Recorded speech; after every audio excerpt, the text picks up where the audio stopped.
So, one thing to start is I'm gonna start making some of these videos just on the spot. I'm gonna have my camera with me and I'm gonna just drop and I'm gonna just do them. And I'm gonna try not to rant too much, but when I have an idea in my head, I'm gonna just let it out instead of, bottling it up and trying to figure out what I'm gonna do it and how I'm gonna say it and blah, blah, blah. I'm gonna just let it loose. I'm taking the advice that was given to me by someone, and that's just let it out, all right? Whatever you got, just put it out. No matter how long it is, no matter how short it is, doesn't matter about saying it right in presentation, just get some of the ideas out. If the goal is to reach people, just leave it as is, and those who want to listen are going to listen. It doesn't matter. So I'm going to stick with that advice, and I'm going to start practicing that and make it a habit. Secondly, before I start, I would like to give a shout out to my best friend, Miles Mims, okay? That's my boy. Happy birthday. I know this is going up late, so it's going to be late, but happy belated birthday again, you know what I'm saying? And I want to shout you out first because the purpose of the video here that I'm making is our friendship in a nutshell. And I just want to say, one, good job on leaving Philadelphia, right? I know life handed you some bad cards and it wasn't your choice necessarily, but still making that jump, all right, out of Philly to go to a completely different state and learn a whole bunch of new things. I'm proud that you're making the most of it. I'm happy that you're having fun. You got a smile on your face. Tell Eric I said good job as well. I'm proud of you, and that's all I gotta say. But happy birthday again. I hope you enjoyed it. I know it's a couple days past due, but there you go. Now, as I said, friendship.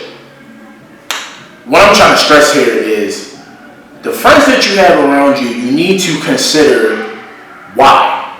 Why are they around you? What is the purpose? I watched a video earlier this year from a YouTube channel called School of Life, and they put out, different videos on psychology, mental health concerns, social concerns, regular health, everyday learning and unlearning certain habits, those kind of things. And this is a very good channel, and I've been subscribed to it for probably this entire year, I believe, I'm not sure.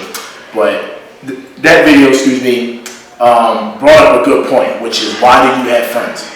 And I'm not going to spit the video word for word. I'm going to put a link in the description. So if this is Facebook, and YouTube, I'll put a link on there so y'all can check that out. But my thing is this. What I took away from that is I had to reflect on it and go, you know what? Who are my closest friends? Who are anybody that I consider friends? Why do I consider them friends? My answer to that is each of my friends serve a different purpose for me.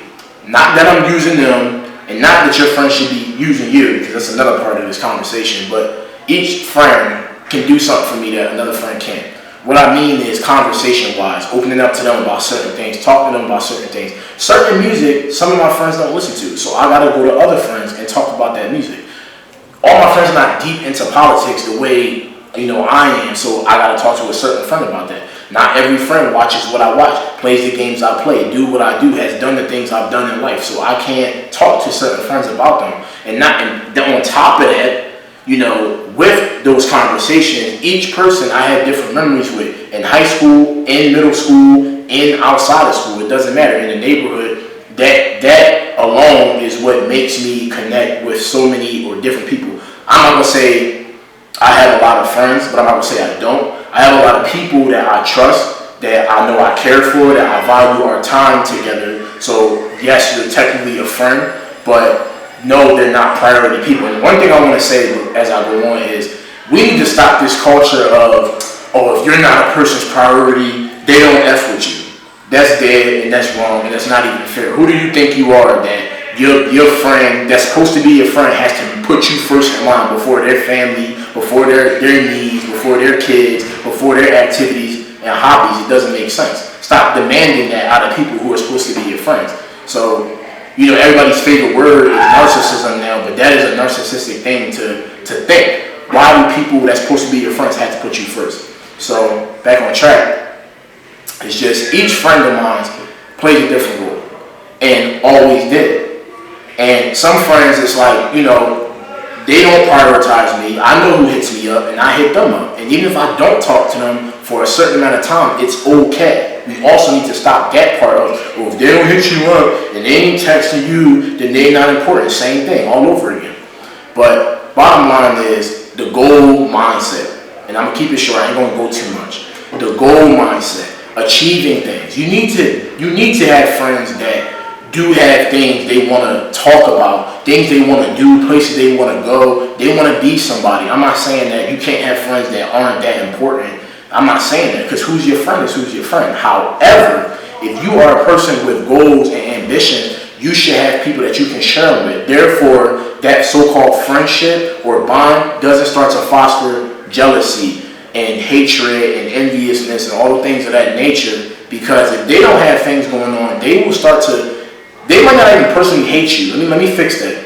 They may not even personally hate you, but they may start to hate themselves and then distance themselves from you because they're not accomplishing as much as you, and it makes them uncomfortable to be around you. And that's okay, and you have to respect and start to understand that. But on the same note, you can't keep investing energy from yourself to people who are not returning it to you and who are also not teaching you anything. Yes, you can volunteer to give yourself all day, but one of the number one things that I learned in this life so far is you got to meet people halfway. People need to meet you halfway. You can't keep pulling people across the bridge, over the water. You can't do it all for them. They had to do something too to make it easier for you. So with that being said, I'm going to end it on that. Question who's your friends. Question why you're friends. When did you become friends? Where is it at now? How long has it been standing? Is it actually as good as you think it is? Because believe it or not, a lot of people claim they're friends. That's my bro, that's my sis, blah, blah, blah. But where do y'all really stand? And do you actually know that? That's my question for you. So hope you enjoy that. Take that home with you, had that conversation, and thanks.